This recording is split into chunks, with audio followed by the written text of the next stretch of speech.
with the Mexican-American War was James Polk's, the president at the time, James Polk's war message to Congress requesting that Congress declare war against Mexico. And eventually Congress did acquiesce. They did declare war against Mexico. The Mexican-American War is one of the 5 wars of the United States that actually was declared by the US Congress. Other wars have taken place without those means. And those 5 are, we've seen them, one of them already, the War of 1812, the Mexican-American War, the Spanish-American War, World War I, and World War II, in case you want to know that bit of trivia.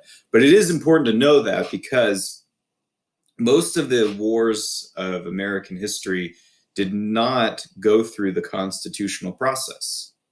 Now, that may or may not say anything about those wars, but it is just important to realize that most wars did not take place through the means of Congress declaring the war.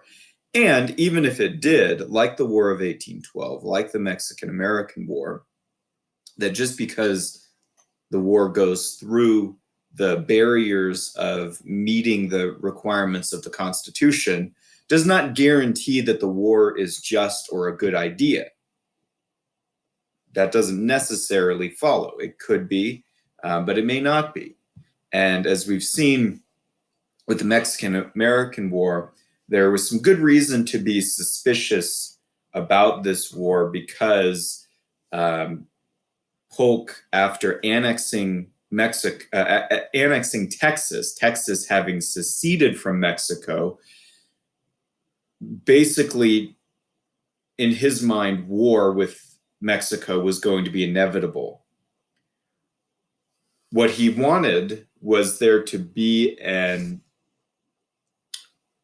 attack where basically Mexico started the war first and attacks first. That attack does happen, but it happens in a disputed territory between Texas, the United States, and Mexico, where General Zachary Taylor is sent into that region where it was likely that the Mexican army would aggress against them. We know this from Polk's journals. We know this from Zachary Taylor. We know this from Ulysses Grant, who will later be a general, but was a troop who had recently actually graduated West Point, the military university. And so basically, he said that they were there to provoke an attack, that Mexico had to shoot first, then the United States government could legitimately declare war. And that's what Polk said in his war message, was that Mexico basically invaded America and shed American blood on American soil. Now, the complication of that is it technically true? Well, Texas declared independence from Mexico, but Mexico did not acknowledge Texas's exit. The United States annexed Mexico, meaning they took over ownership of Texas, excuse me. So there were disputes about who does the land of Texas belong to? And so this is going to become a problem. And so now war has been declared. One suspicious person of this war was a young congressman at the time in the House of Representatives, Abraham Lincoln. He will obviously later become president. Now, Lincoln argued, number one, he put forward in Congress, in the House of Representatives, what was called the Spot Resolution. And what the spot resolution was a demand for the president or someone else in authority to explain where this attack of the Mexican army on American troops took place. Because in Abraham Lincoln's mind, if the attack truly did happen in the United States against America, and American blood was shed on American soil, that Mexico invaded and attacked, then okay, a defensive war might be justified. However, Lincoln is suspicious, and others are suspicious of this because he does not believe that if this attack took place in the disputed territory, which it did, that a war would be justified, because to be expected that when different governments have a dispute over territory, that entering that territory is unwise, even if it does not justify the attack, and that war on that basis is not a good idea. In fact, the idea, even Abraham Lincoln will say this later on in his, either before or during his presidency, that the United States is not going to be invaded by a foreign enemy. It's not going to, the armies of Europe and other places of the world are not going to invade the United States successfully and make war on our land and take over. That's even less likely to be true today, given the size and military dominance of America. So the idea that there's a war necessary, that war would be fought on American soil, is pretty unlikely. And Abraham Lincoln believed that even in his time. So he introduced the spot resolution. He also, ironically, defended Texas's right to exit from Mexico. Now, why I say this is ironic is because later on, Abraham Lincoln will deny the idea that states have the right to exit the United States because they're right next to each other. And so he says, no, South Carolina, Virginia, they cannot exit the United States because they're right up against what would still be the United States. But earlier in his life, he defended the idea that that Texas could secede from Mexico based on the Declaration of Independence. And so he said in his speech on the war with Mexico in the House of Representatives, he said, any people anywhere being inclined and having the power have the right to rise up and shake off the existing government and form a new one that suits them better. It sounds like the Declaration of Independence. He goes on and says, this is a most valuable, most sacred right, a right which we hope and believe is to liberate the world. Nor is this right confined to cases in which the whole people of an existing government may choose to exercise it. Any portion of such people that may revolutionize and make their own of so much of the territory as they inhabit.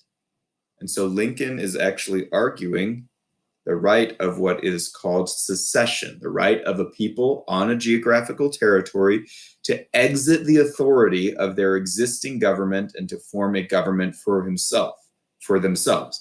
And so he said that he hoped this principle would liberate the world. Later on, the Civil War will be fought to prevent that concept of secession from happening in the United States. So here is the map, kind of toward the end of the war.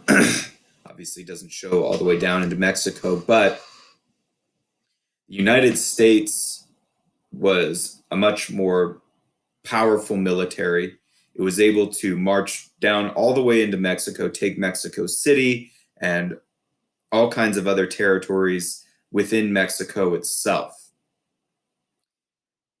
The land agreement that followed, which we'll talk about in a few minutes, basically handed over all that currently exists of the United States today in terms of what used to belong to Mexico. So you can see here where it says Mexican cession. Cession means giving up of land in a treaty. And basically all this, including Texas, all this all the way up through California, joined in and was given over. The United States didn't take all of Mexico in this, but it was given a significant amount of territory, besides a little bit down here in Arizona that would be granted later. Now, during the Mexican-American War, California also wanted to be independent of Mexico. So California was already rebelling and ready to secede from Mexico. So when the United States went to war with Mexico, Californians took advantage of that situation and were all too happy to allow the United States to come in and basically, in their mind, free them from the control of the Mexican government, although now California would become part of the United States. Within a few years, it would join the Union in 1850. It was said, generally the officers of the army, this is said from somebody there at the time, generally the officers of the army were indifferent whether the annexation was consummated or not.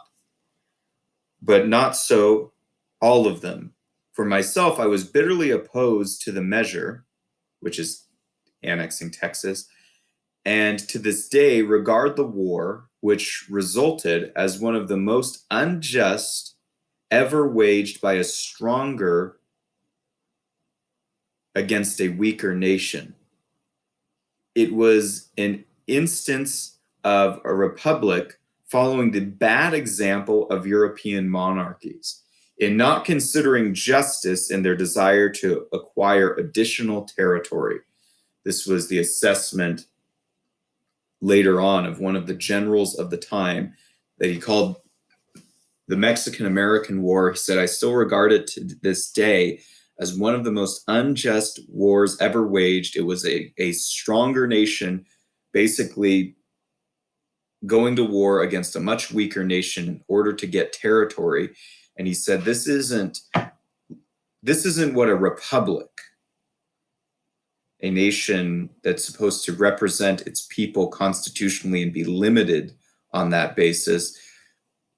This isn't what a republic is supposed to do. He said, this is like what the kings of Europe did, and just taking their people into war for vast swaths of territory.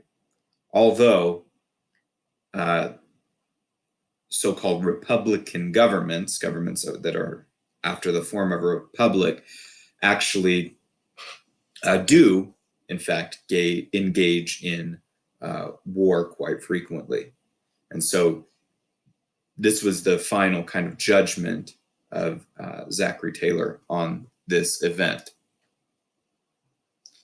Lastly, the Treaty of Guadalupe Hidalgo, finalized on February 2nd, 1848, so this month. How did the war end?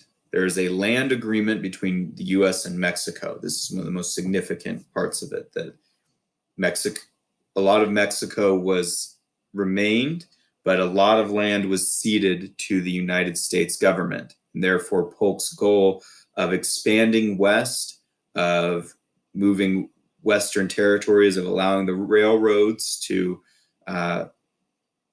traverse the whole continent is achieved. $15 million was paid to Mexico for the war. That was the totality of the war debt paid by the United States. And then California, Arizona, Nevada, Utah, Colorado and Wyoming basically get added, the territories that will become these states get added to the United States, and this will affect the growth of the United States. And then in addition, which stands today, the Rio Grande, the river that separates Texas and Mexico, establishes the current US-Mexico border. And it's been that way since 1848. So that's the Mexican-American War. It did achieve the pre-war goals and more. However, it's arguably was not a simple defensive war, but rather a war to conquer territory.